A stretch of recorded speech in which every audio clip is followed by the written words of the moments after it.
Hello, in this tutorial, I'll show you how to change your ticket to mobile ticket on Ticketek. So the first thing I'd like you to do is to launch your Ticketek account, which of course you have done right here. And then next, I'm going to walk you through the process of creating your account.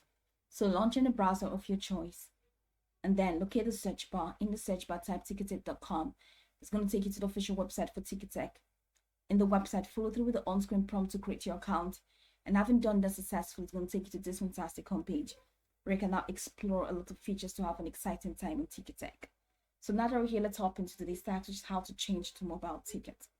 Now, once you've placed an order for a ticket and you used or you selected mobile SMS as your delivery method, or let's say you selected print at home as your delivery method, I would like you to know that after placing booking or after completing the booking process, you will not be able to change your ticket.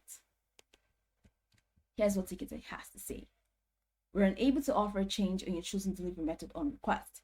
If you originally chose print or mobile or print at home tickets, please use the ticket to send to you. Remember, you can also log into your online order history to access and download a copy of the ticket. Now, I'd also like to add that in most cases, mobile tickets are usually available. In fact, when you're placing your order and then you get to a point where you have to choose your seat, you're going to see a section where you have to choose your delivery method.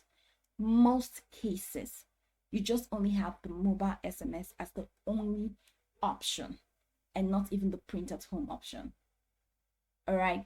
And then even if you use the print at home option, all right, you can definitely come back to your Ticketek account, head over to this hamburger menu, and then click on order history. Now, once you click on order history, it's going to take you to where you have all your orders. So click right there next to your ticket. You're going to see the view option. Click on view and you see all the details of your ticket. It's even pretty much easier if you use the Ticketek mobile application, because once you click on tickets from your mobile application home page, tickets are generally in the bottom right corner. Once you click on ticket, it's going to open up your tickets window. Once you get there, just right beside ticket, you can see view. Click on view, and it's even going to show you the barcode of that ticket, which is definitely on mobile. So even if you click on the print at home, you will definitely find the mobile details of your ticket using your mobile application once you click on view right next to your ticket. So that's it. But after placing your booking and using a particular delivery method that is not mobile SMS, you cannot change it after booking. But you can definitely find your details once you get right back into your mobile application or even your web application. So this is pretty much it. You can go over this tutorial from top to bottom to get acquainted with the steps, and once you're done, you'll be good to go. I hope this video marvelously helped your search.